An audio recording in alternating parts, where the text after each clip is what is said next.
Feliz y bendecido día, aprendiendo un curso de milagros. El secreto de la verdadera oración es olvidarte de las cosas que crees necesitar. Pedir algo específico es igual que ver el pecado primero y luego perdonarlo. Del mismo modo, al orar pasas por alto tus necesidades específicas, tal como las ves, y las dejas en manos de Dios.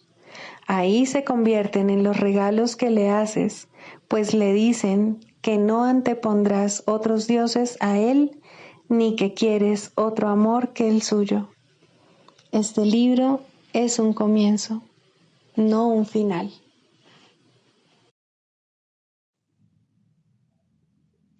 Del prefacio, que postula párrafo 4. Una vez que alguien queda atrapado en el mundo de la percepción, queda atrapado en un sueño. No puede escapar sin ayuda, porque todo lo que sus sentidos le muestran da fe de la realidad del sueño. Dios nos ha dado la respuesta, el único medio de escape, el verdadero ayudante. La función de su voz, su Espíritu Santo, es mediar entre los dos mundos. El Espíritu Santo puede hacer eso porque, si bien por una parte conoce la verdad, reconoce también nuestras ilusiones, aunque no cree en ellas. El objetivo del Espíritu Santo es ayudarnos a escapar del mundo de los sueños, enseñándonos cómo cambiar nuestra manera de pensar y cómo corregir nuestros errores. El perdón es el recurso de aprendizaje excelso que el Espíritu Santo utiliza para llevar a cabo ese cambio en nuestra manera de pensar. El curso, no obstante, ofrece su propia definición de lo que en realidad es el perdón, así como también de lo que es el mundo.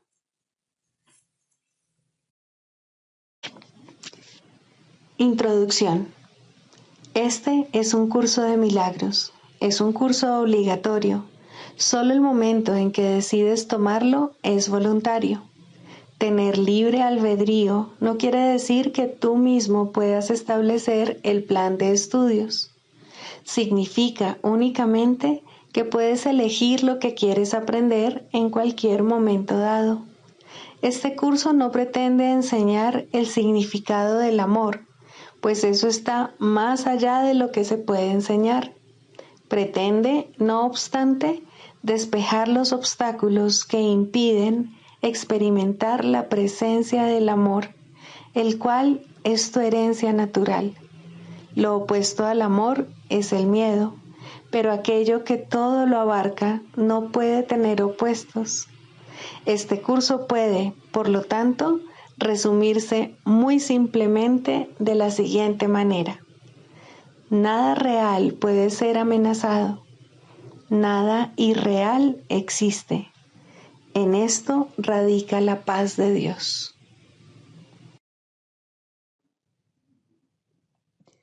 Capítulo 1. El significado de los milagros. Primero, principios de los milagros. Principio 44. Los milagros son expresiones de una conciencia interna de Cristo y de haber aceptado su expiación. Capítulo 29. El despertar. Noveno. El sueño de perdón. El que es esclavo de ídolos lo es porque está dispuesto a hacerlo. Y dispuesto tiene que estar para poderse postrar en adoración ante lo que no tiene vida y buscar poder en lo que es impotente. ¿Qué le sucedió al Santo Hijo de Dios para que su deseo fuese dejarse caer más bajo que las piedras del suelo y esperar que los ídolos lo elevasen? Escucha, pues, tu historia en el sueño que tejiste y pregúntate si no es verdad que no crees que es un sueño. En la mente que Dios creó, perfecta como Él mismo, se adentró un sueño de juicios. Y en ese sueño el cielo se trocó en infierno y Dios se convirtió en el enemigo de su Hijo. ¿Cómo puede despertar el Hijo de Dios de este sueño? Es un sueño de juicios. Para despertar, por lo tanto, tiene que dejar de juzgar, pues el sueño parecerá prolongarse mientras él forme parte de él. No juzgues, pues el que juzga tiene necesidad de ídolos para evitar que sus juicios recaigan sobre él mismo. No puede tampoco conocer al ser al que ha condenado. No juzgues, pues si lo haces, pasas a formar parte de sueños malvados en los que los ídolos se convierten en tu verdadera identidad, así como en la salvación del juicio que, lleno de terror y culpabilidad, emitiste acerca de ti mismo. Todas las figuras del sueño son ídolos concebidos para que te salven del sueño. No obstante, forman parte de aquello para salvarte de lo cual fueron concebidos. De esta manera, el ídolo mantiene el sueño vivo y temible, pues, ¿quién podría desear un ídolo a no ser que estuviese aterrorizado y lleno de desesperación? Esto es lo que el ídolo representa. Venerarlo, por lo tanto, es venerar la desesperación, el terror y el sueño de donde éstos proceden. Todo juicio es una injusticia contra el Hijo de Dios, y es justo que el que le juzgue no escape la pena que se impuso a sí mismo dentro del sueño que forjó. Dios sabe de justicia, no de castigos, pero en el sueño de juicios tú atacas y te condenas a ti mismo, y deseas ser el esclavo de ídolos que se interponen entre tus juicios y la pena que éstos conllevan. No puede haber salvación en el sueño tal como lo estás soñando, pues los ídolos no pueden sino ser parte de él. Para salvarte de lo que crees haber hecho y de lo que crees que hiciste, para volverte un pecador y extinguir la luz interna. Criatura de Dios, la luz aún se encuentra en ti.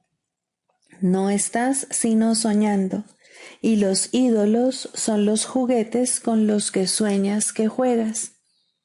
¿Quiénes, sino los niños, tienen necesidad de juguetes? Los niños juegan a gobernar el mundo y le otorgan a sus juguetes el poder de moverse, hablar, pensar, sentir y comunicarse por ellos. Sin embargo, todo lo que los juguetes parecen hacer solo tiene lugar en las mentes de aquellos que juegan con ellos. No obstante, ansían olvidarse de que ellos mismos son los autores del sueño en el que los juguetes son reales y no quieren reconocer que los deseos de estos son en realidad los suyos propios. Las pesadillas son sueños pueriles. En ellos los juguetes se han vuelto contra el niño que pensó haberles otorgado realidad. ¿Tiene acaso un sueño el poder de atacar? ¿O podría un juguete volverse enorme y peligroso, feroz y salvaje? Esto es lo que el niño cree, pues tiene miedo de sus pensamientos y se los atribuye a los juguetes, y la realidad de estos se convierte en la suya propia, porque los juguetes parecen salvarlo de sus propios pensamientos. Sin embargo, los juguetes mantienen sus pensamientos vivos y reales, pero él los ve fuera de sí mismo, desde donde pueden volverse contra él, puesto que los traicionó. El niño cree que necesita los juguetes para poder escapar de sus pensamientos porque cree que sus pensamientos son reales. Y así convierte todo en un juguete para hacer que su mundo siga siendo algo externo a él y aprender que él no es más que una parte de ese mundo. Llega un momento en que la infancia debería dejarse atrás para siempre. No sigas aferrándote a los juguetes de la infancia. Deséchalos, pues ya no tienes necesidad de ellos. El sueño de juicios no es más que un juego de niños, en el que el niño se convierte en un padre poderoso, pero con la limitada sabiduría de un niño. Lo que le hiere es destruido, lo que le ayuda, bendecido, excepto que juzga con el criterio de un niño que no sabe distinguir entre lo que hace daño y lo que le sanaría. Cosas adversas parecen acontecerle y tienen miedo del caos que ve en un mundo que cree gobernado por las leyes que él mismo promulgó. El mundo real, no obstante, no se ve afectado por el mundo que él cree real, ni sus leyes han cambiado porque él no las entienda. El mundo real es también un sueño, excepto que en él los personajes han cambiado y no se ven como ídolos traicioneros. El mundo real es un sueño en el que no se usa a nadie para que sea el sustituto de otra cosa, ni tampoco se le interpone entre los pensamientos que la mente concibe y lo que ve. No se usa a nadie para lo que no es, pues las cosas infantiles hace mucho que se dejaron atrás, y lo que una vez fue un sueño de juicios se ha convertido ahora en un sueño donde todo es dicha, porque ese es su propósito.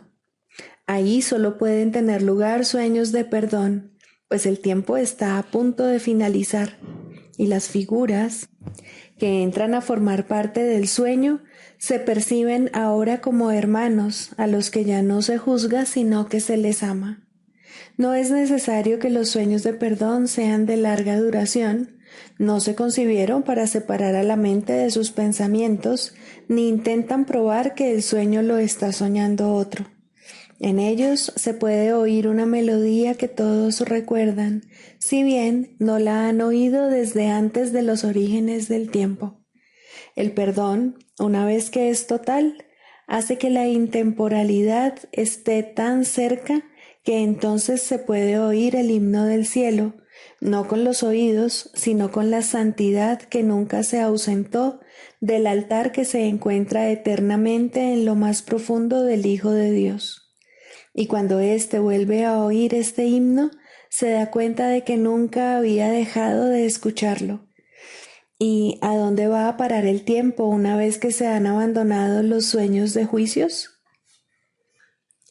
Siempre que tienes miedo, de la clase que sea, y tienes miedo si no estás experimentando una profunda felicidad, certeza de que dispones de ayuda o una serena confianza de que el cielo te acompaña, ten por seguro que has forjado un ídolo que crees que te va a traicionar, pues bajo tus esperanzas de que el ídolo te salve, yace la culpabilidad y el dolor de la autotraición y de la incertidumbre, tan profundos y amargos que el sueño no puede ocultar completamente tu sensación de fracaso.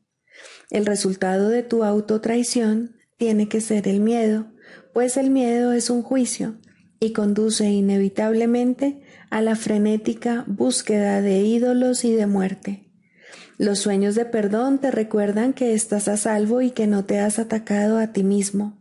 De esta manera, tus errores infantiles desaparecen y los sueños se convierten en la señal de que has comenzado de nuevo y no de que has tratado una vez más de venerar ídolos y de perpetuar el ataque. Los sueños de perdón son benévolos con todo aquel que forma parte de ellos, y así liberan completamente al soñador de los sueños de miedo. Él deja entonces de tener miedo de sus propios juicios, pues no ha juzgado a nadie ni ha intentado liberarse mediante juicios de lo que los propios juicios imponen. Y ahora recuerda continuamente lo que había olvidado cuando los juicios parecían ser la manera de salvarle de la sensación que ellos mismos imponen.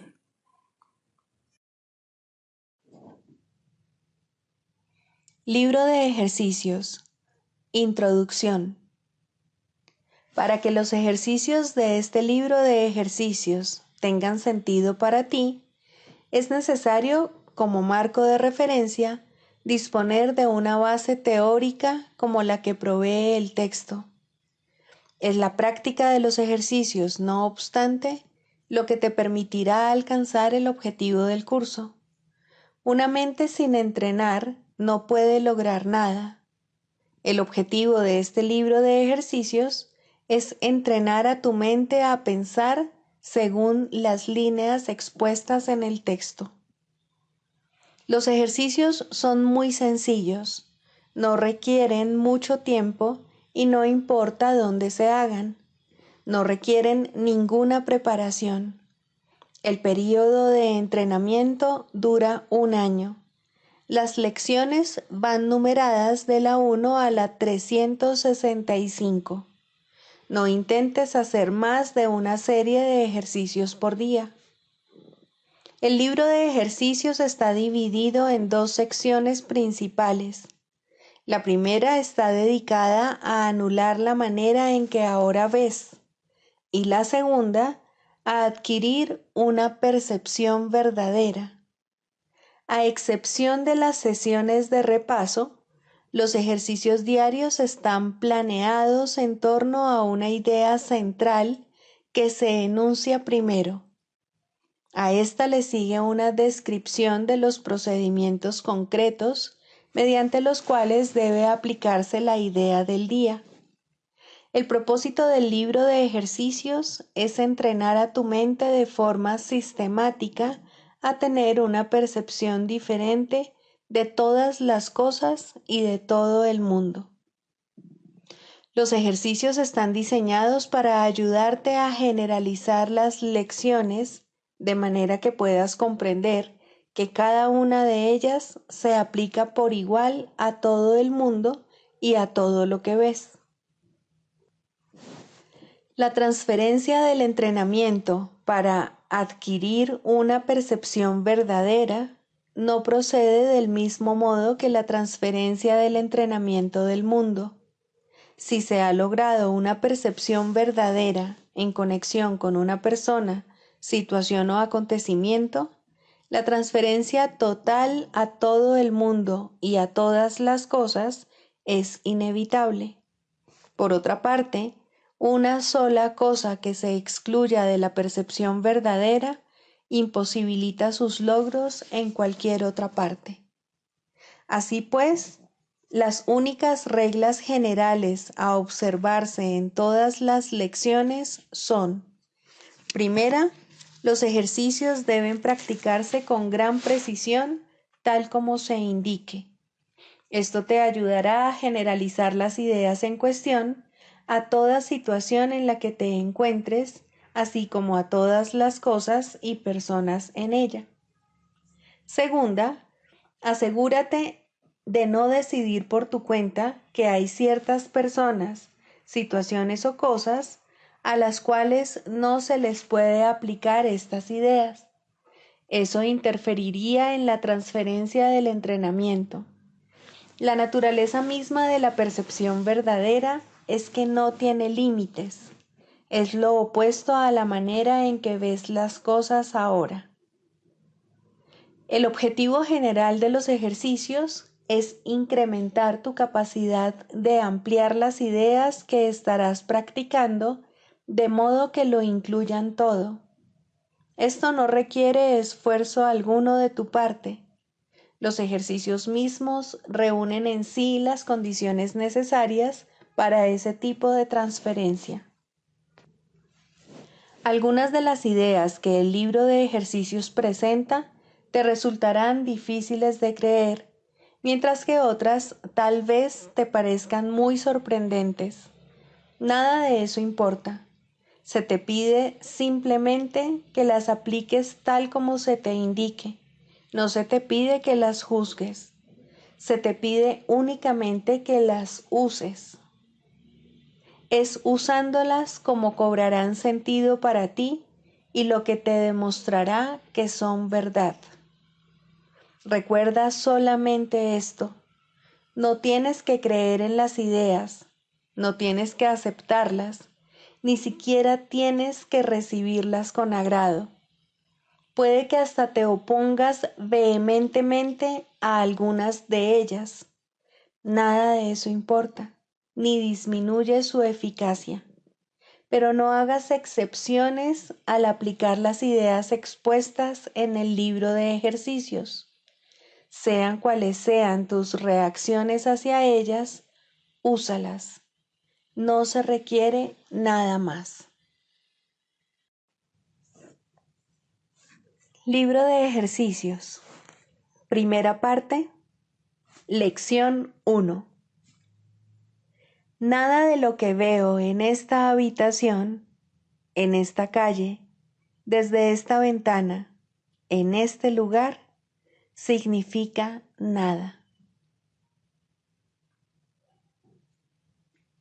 Mira ahora lentamente a tu alrededor y aplica esta idea de manera muy concreta a todo lo que veas.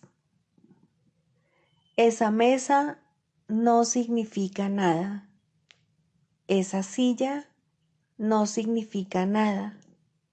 Esa mano no significa nada.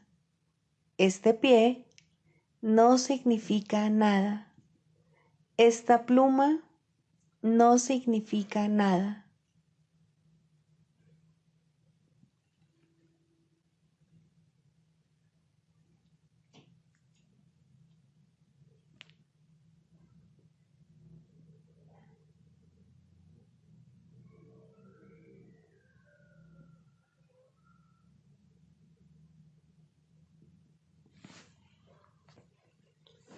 Luego, mira más allá de lo que se encuentra inmediatamente alrededor tuyo y aplica la idea dentro de un campo más amplio. Esa puerta no significa nada. Ese cuerpo no significa nada. Esa lámpara no significa nada. Ese letrero no significa nada. Esa sombra no significa nada.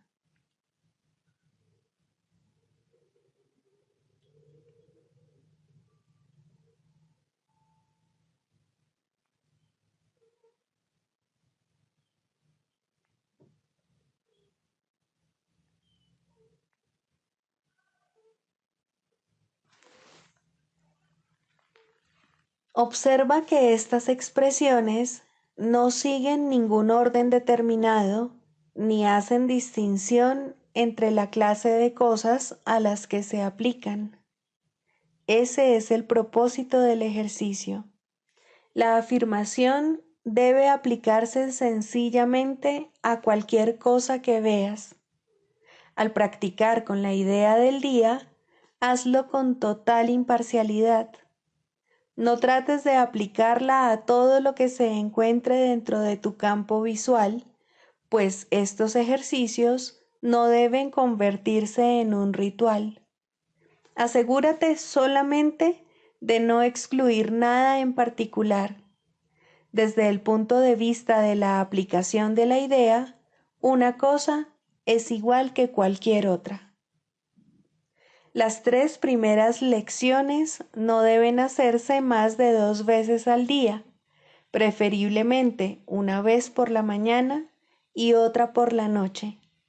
No deben pasar de 1 minuto más o menos, a no ser que eso cause una sensación de premura.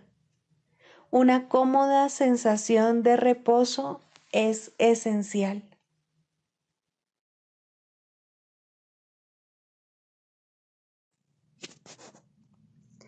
Del Manual para el Maestro, pregunta 4. ¿Cuáles son las características de los maestros de Dios? 1. Confianza.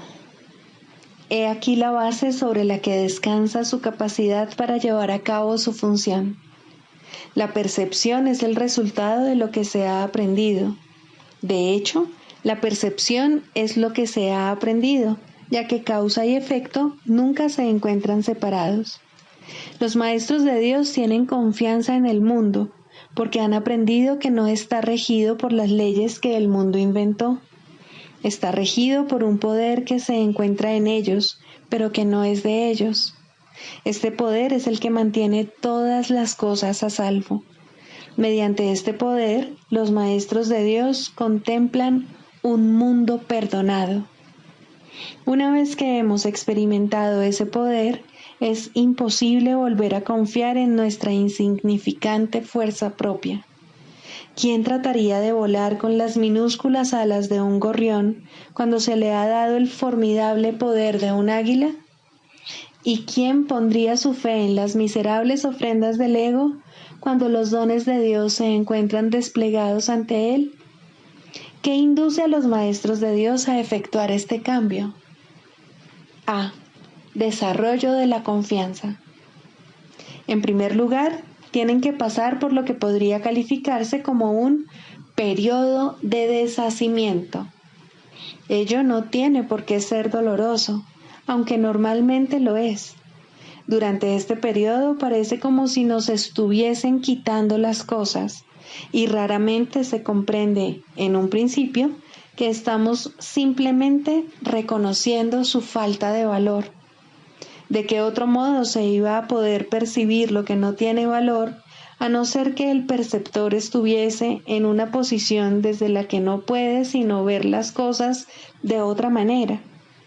Aún no ha llegado al punto en el que puede efectuar el cambio interno totalmente. Por ello, el plan a veces requiere que se efectúen cambios en lo que parecen ser las circunstancias externas. Estos cambios son siempre beneficiosos. Una vez que el Maestro de Dios ha aprendido esto, pasa a la segunda fase. Ahora el Maestro de Dios tiene que pasar por un periodo de selección. Este periodo es siempre bastante difícil, pues al haber aprendido que los cambios que se producen en su vida son siempre beneficiosos, tiene entonces que tomar todas sus decisiones sobre la base de si contribuyen a que el beneficio sea mayor o menor. Descubrirá que muchas cosas, si no la mayoría de las que antes valoraba, tan solo obstruyen su capacidad para transferir lo que ha aprendido a las nuevas situaciones que se le presentan. Puesto que ha valorado lo que en verdad no vale nada, no generalizará la lección por temor a lo que cree que puede perder o deba sacrificar. Se necesita haber aprendido mucho para poder llegar a entender que todas las cosas, acontecimientos, encuentros y circunstancias son provechosos. Solo en la medida en que son provechosos, deberá concedérseles algún grado de realidad en este mundo de ilusiones. La palabra valor no puede aplicarse a nada más.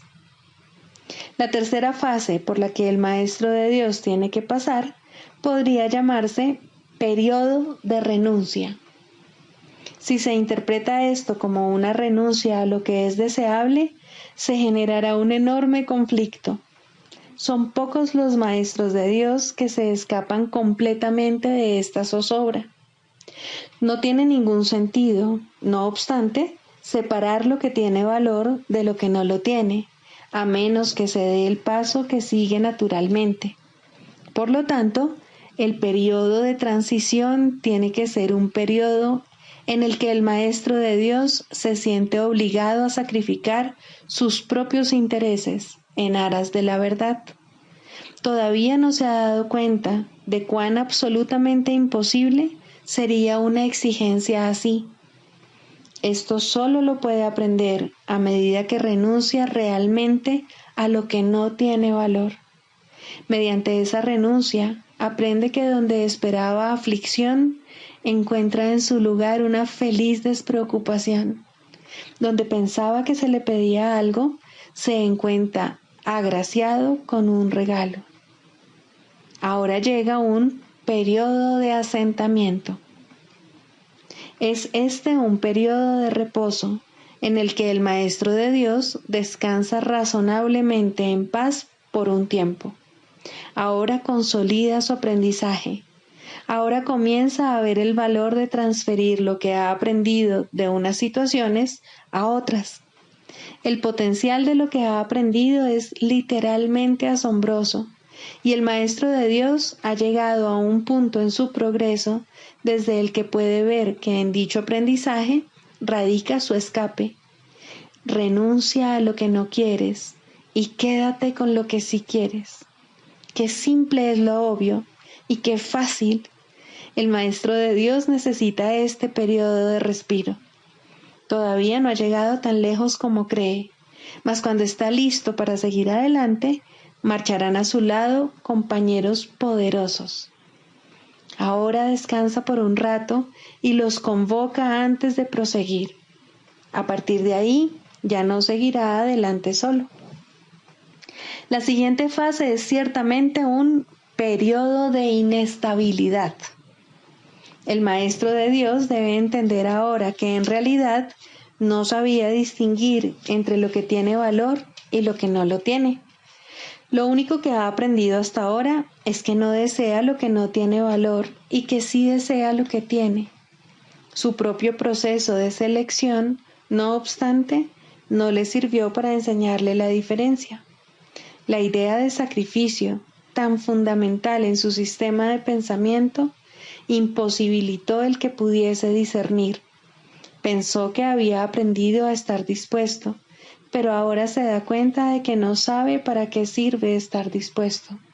Ahora tiene que alcanzar un estado que puede permanecer fuera de su alcance por mucho, mucho tiempo. Tiene que aprender a dejar de lado todo juicio y a preguntarse, en toda circunstancia, qué es lo que realmente quiere. De no ser porque cada uno de los pasos en esta dirección está tan fuertemente reforzado, cuán difícil sería darlos. Finalmente, llega un periodo de logros. Ahora es cuando se consolida su aprendizaje. Lo que antes se consideraba simples sombras se han convertido ahora en ganancias substanciales con las que puede contar en cualquier emergencia, así como también en los periodos de calma. En efecto, el resultado de esas ganancias no es otro que la tranquilidad, el fruto de un aprendizaje honesto, de un pensamiento congruente y de una transferencia plena. Esta es la fase de la verdadera paz, pues aquí se refleja plenamente el estado celestial. A partir de ahí, el camino al cielo está libre y despejado y no presenta ninguna dificultad. En realidad, ya está aquí. ¿Quién iba a querer ir a ninguna otra parte si ya goza de absoluta paz? ¿Y quién querría cambiar su tranquilidad por algo más deseable? ¿Qué podría ser más deseable?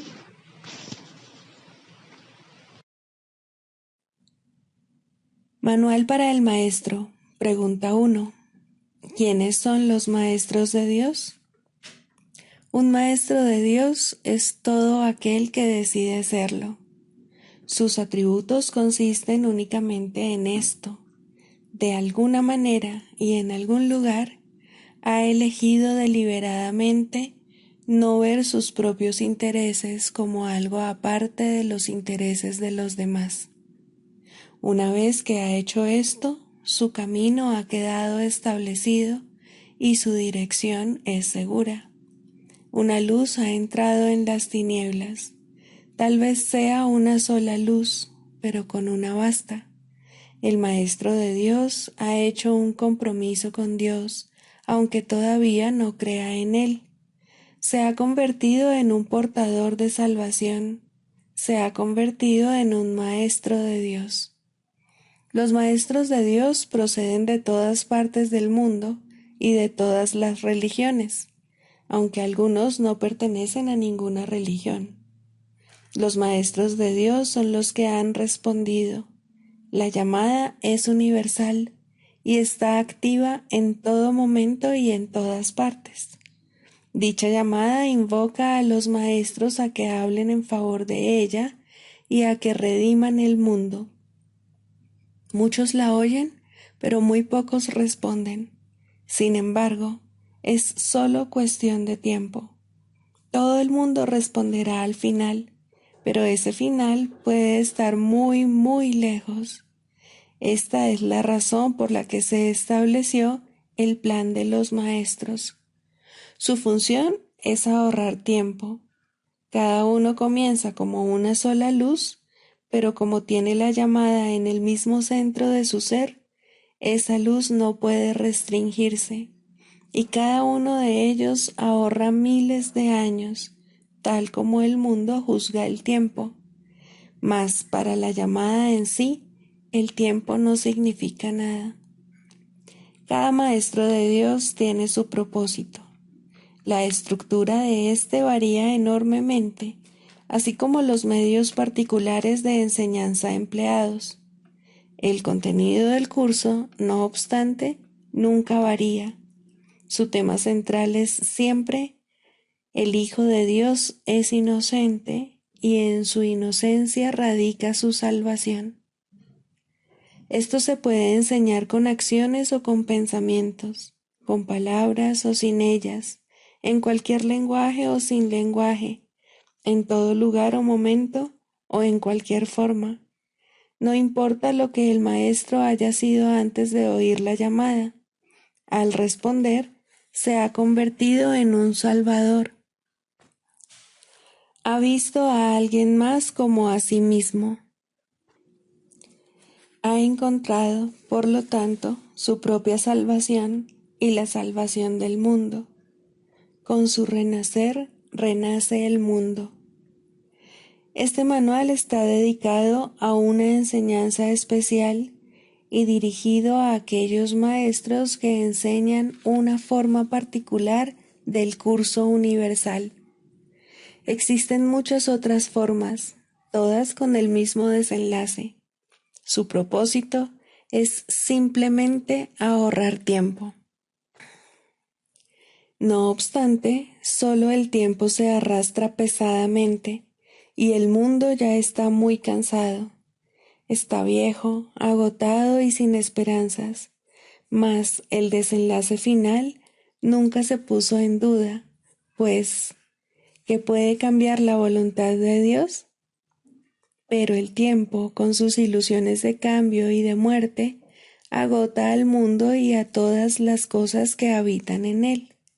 Al tiempo, no obstante, le llegará su final, y propiciar ese final es la función de los maestros de Dios, pues el tiempo está en sus manos.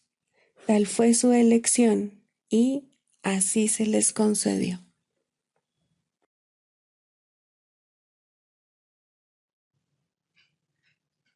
Clarificación de términos. El ego, el milagro.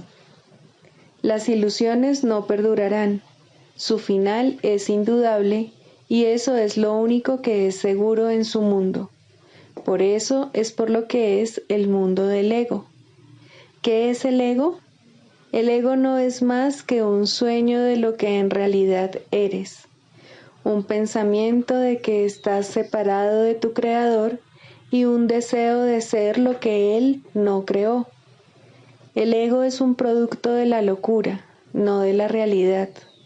Es tan solo un nombre para lo innombrable, un símbolo de lo imposible, una elección de opciones que no existen. Le damos un nombre solo para que nos ayude a entender que no es más que un pensamiento ancestral según el cual aquello que se ha inventado es inmortal. Mas, ¿qué podría proceder de ello excepto un sueño que, al igual que todos los demás sueños, tan solo puede terminar en la muerte? ¿Qué es el ego? El ego no es nada, pero se manifiesta de tal forma que parece ser algo. En un mundo de formas no se puede negar al ego, pues solo Él parece real. Mas, ¿podría el Hijo de Dios, tal como su Padre lo creó, morar en una forma o en un mundo de formas? Si alguien te pide que definas al ego y expliques cómo se originó, es porque cree que el ego es real e intenta, por definición, asegurarse de que su naturaleza ilusiva quede oculta tras las palabras que parecen otorgarle realidad. Ninguna definición que se haya hecho de una mentira puede hacer que ésta sea verdad, ni tampoco puede haber una verdad que las mentiras puedan realmente ocultar. La irrealidad del ego no se niega con palabras, ni su significado se vuelve claro por el hecho de que su naturaleza parezca tener una forma. ¿Quién puede definir lo indefinible? Sin embargo, incluso para esto hay una respuesta. No podemos formular realmente una definición de lo que es el ego, pero sí podemos decir lo que no es. Y esto lo podemos ver con perfecta claridad. Basándonos en eso, podemos deducir lo que es. Observa su opuesto y verás la única respuesta que tiene sentido. A lo opuesto al ego, desde cualquier punto de vista, origen, efectos y consecuencias, le llamamos milagro. En él encontramos todo lo que no tiene que ver con el ego en este mundo.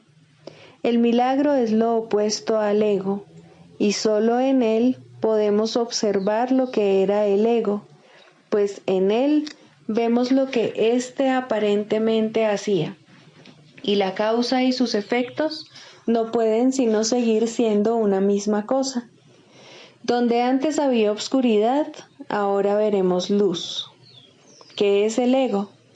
Lo que antes era la obscuridad. ¿Dónde está el ego? Donde antes estaba la oscuridad. ¿Qué es ahora y dónde puede encontrársele? No es nada y no se le puede encontrar en ninguna parte. Ahora la luz ha llegado y su opuesto se ha ido sin dejar ni rastro. Donde antes había maldad, ahora hay santidad. ¿Qué es el ego? Lo que antes era maldad. ¿Dónde está el ego? En una pesadilla que solo parecía ser real mientras la estabas soñando. Donde antes había crucifixión, ahora está el Hijo de Dios. ¿Qué es el ego? ¿Quién tiene necesidad de preguntar? ¿Dónde está el ego? ¿Quién necesita ir en busca de ilusiones ahora que los sueños han desaparecido? ¿Qué es un milagro? Un milagro es un sueño también, pero si observas todos los aspectos de ese sueño, jamás volverás a dudar.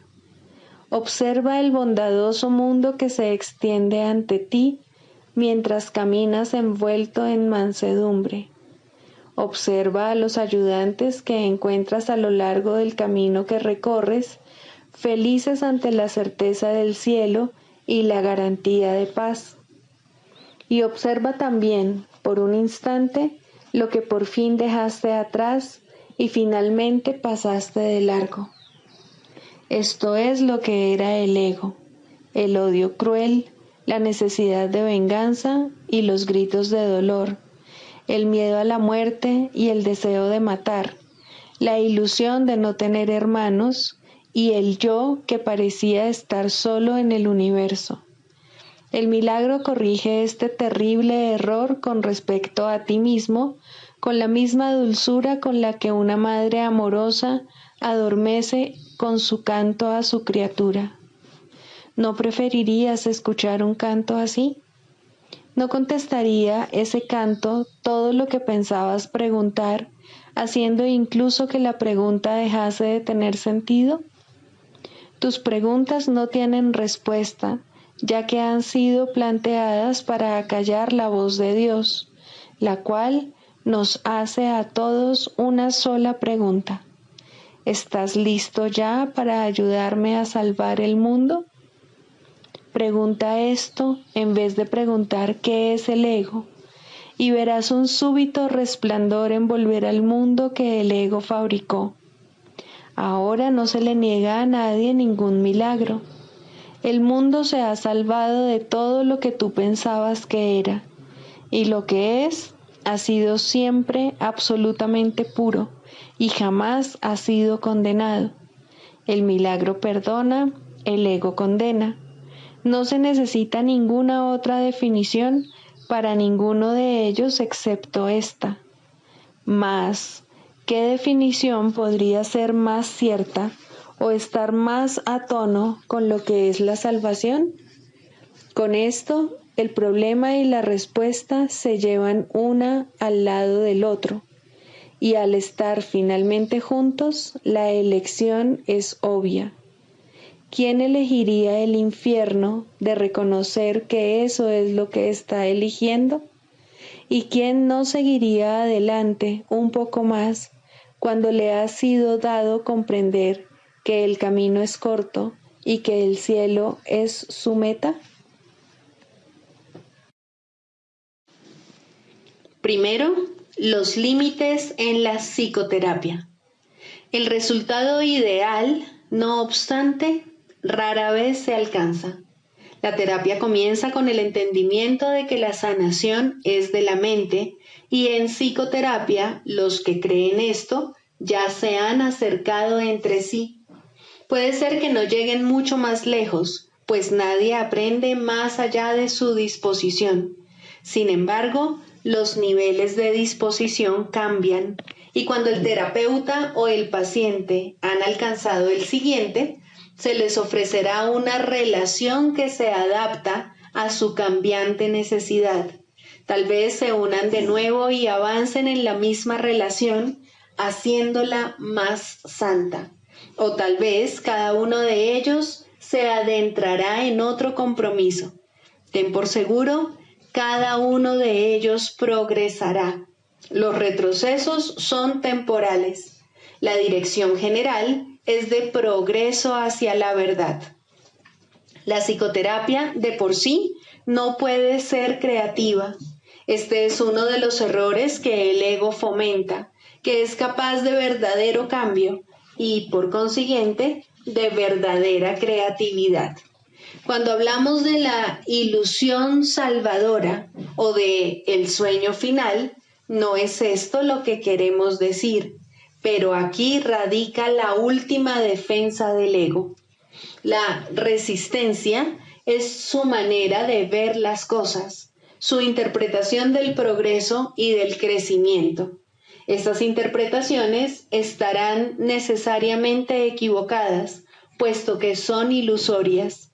Los cambios que el ego busca no son cambios reales, son solo sombras más profundas o tal vez distintos patrones de nubes. Sin embargo, lo que está hecho de nada no puede ser llamado nuevo o diferente. Las ilusiones son ilusiones. La verdad es verdad. La resistencia, como se define aquí, puede ser característica tanto de un terapeuta como de un paciente. En ambos casos, le pone un límite a la psicoterapia porque restringe sus objetivos. El Espíritu Santo tampoco puede luchar contra las intrusiones del ego en el proceso terapéutico, pero Él esperará y su paciencia es infinita. Su meta es siempre totalmente indivisa. Cualesquiera que sean las resoluciones alcanzadas por el paciente y el psicoterapeuta con respecto a sus propias metas divergentes, no pueden llegar a reconciliarse completamente como una hasta que se unen con las suyas. Solo entonces acaba todo conflicto, pues solo entonces puede haber certidumbre. En forma ideal, la psicoterapia es una serie de encuentros santos en los que los hermanos se encuentran para bendecirse y recibir la paz de Dios. Y esto llegará a ocurrir algún día para todo paciente sobre la faz de la tierra, pues ¿quién, sino un paciente, podría haber llegado aquí? El terapeuta es solo un maestro de Dios un poco más especializado. Aprende mediante la enseñanza y cuanto más avanzado se encuentra, más enseña y más aprende. Pero cualquiera que sea la fase en la que se encuentra, hay pacientes que lo necesitan exactamente así. No pueden asimilar más de lo que él puede dar por el momento. Sin embargo, ambos finalmente hallarán la cordura. El canto de la oración. Cuarto, orar con otros. Hasta que, por lo menos, no comience el segundo nivel, uno no puede unirse a otros en oración, pues hasta ese punto, cada cual no puede sino pedir cosas diferentes. Mas, una vez que se ha cuestionado la necesidad de considerar a otro como un enemigo, y la razón para hacerlo se ha reconocido, aunque sea por un instante, resulta posible unirse a otros en oración. Los enemigos no comparten una misma meta. En esto se basa su enemistad. Sus deseos particulares son sus arsenales, sus fortalezas de odio.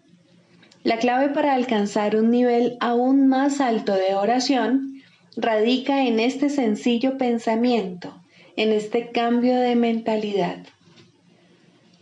Tú y yo caminamos juntos. Ahora es posible ser de ayuda en la oración y de esta manera tú mismo podrás subir un peldaño más. Con este paso se inicia el ascenso más rápido, pero todavía quedan muchas lecciones por aprender.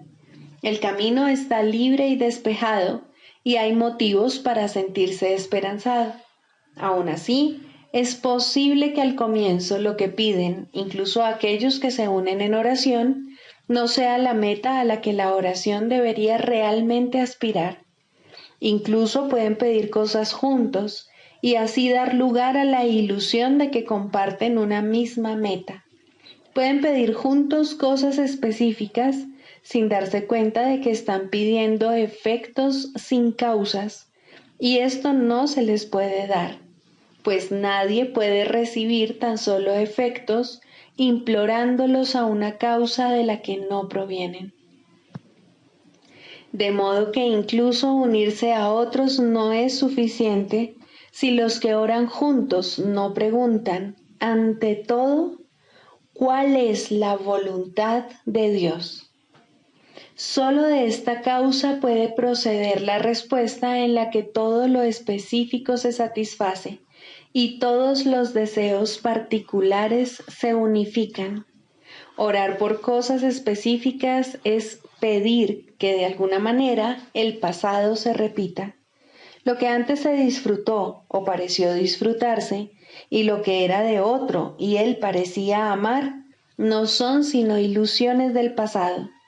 El objetivo de la oración es liberar el presente de su encadenamiento a las ilusiones del pasado y que la deje ser un remedio que se escoge libremente para corregir cada elección errónea que se haya tomado. Lo que la oración puede ofrecer ahora excede en tal medida todo cuanto antes pedías, que sería una lástima que te contentases con menos. Cada vez que oras, estás eligiendo tener nueva oportunidad. La sofocarías y encarcelarías en viejas prisiones cuando ha llegado la oportunidad de liberarte de todas ellas a la vez. No restrinjas tu pedir. La oración puede traer la paz de Dios.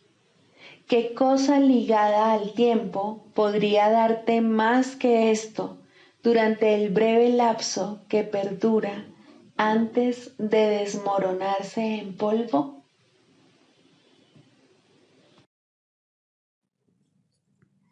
Sigamos a Jesús haciendo del perdón algo tan natural como respirar y algo tan vital como el aire.